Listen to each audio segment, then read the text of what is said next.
But কোনো return পাইনি। তো আমরা বলবো ব্রুনো ফার্নান্ডেসের খেলার মধ্যে অনেক রকম চান্সেস ক্রিয়েটেড আছে, প্লাস গোল ইনভলভমেন্ট আছে দুটো গেম উইক ধরে। বাট আনলাকির কারণে আমরা কোনো পয়েন্টস পাইনি ব্রুনো ফার্নান্ডেজের সামনে থেকে। তো আমরা আশা করব নেক্সট কিছু গেম উইকে আমরা ব্রুনো ফার্নান্ডেজ থেকে কিছু পয়েন্টস পাবো, এবং সেই পয়েন্টস আমাদেরকে এফপিএল এ সাহায্য করবে টোটালস করে।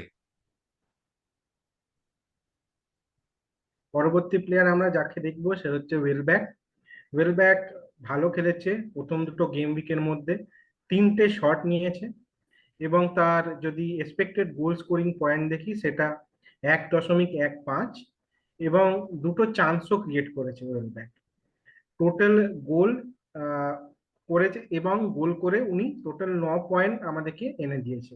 ওয়েলব্যাকের প্রাইস 5.6, এবং ওয়েলব্যাক খুবই একজন ভালো প্রসপেক্ট।